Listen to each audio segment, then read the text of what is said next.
In designing and building the Amway Center, we had a very high charge from senior leadership to be the most technologically advanced building in the country.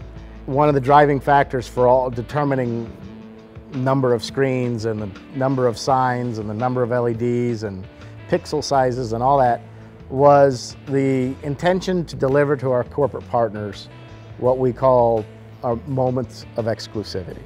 It's more of a dominant visual impact for the brand as opposed to being able to take 1,100 TVs and 47 different LED displays and putting a different sponsor on every one of them.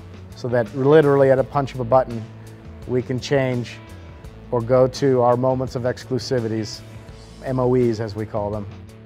I will have to say that the decision to go with the Meyer Sound system was equally as important. The sound system in the Amway Center here is comprised of Meyer MILO line array boxes. There's 66 of them. 6 arrays of 11 boxes each.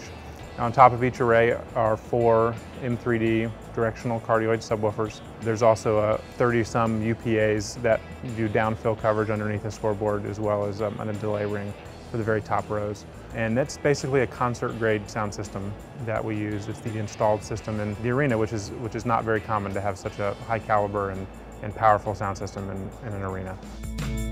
Some of the challenges you run into in a sound system of this size in an arena in such a large venue is obviously a large reverb time.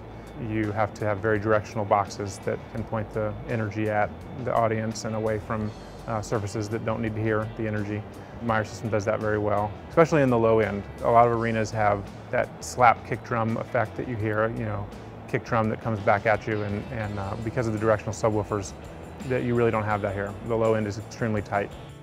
One of the benefits for the audience in a system like we have here is intelligibility. In our arena football, we have a referee that's on a lavalier mic, that everybody wants to hear in the midst of cheering. So when you have a combination of great pattern control that keeps the energy off the floor, that you can have much more gain before feedback than you normally would have. You also less reverb means more intelligibility, and musically as well, it just feels much tighter. All the way from the spoken word to the big fourth quarter timeouts when we're really rocking the house, it plays a big role. The front of house console is a Yamaha M7 CL, which does a great job for us. We use Click Effects, which is a hard drive based software program, hardware and software program that plays back most of the game prompts and a lot of the music. We're using Galileos to do the system processing. We have RMS on all the speakers, remote monitoring systems.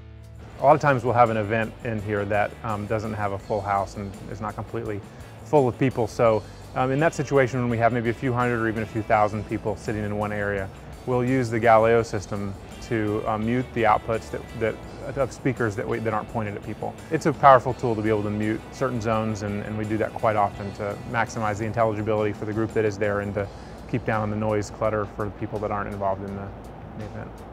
As far as from the technology and the show perspective, as it pertains to a Magic game, the LED that we have in the building, our center hung scoreboard, the design of that and the capacity of what we've been able to do that combined with the incredible Meyer sound system just really brings together a visceral experience. I mean, everybody is extremely blown away by the impact that the sound system has had.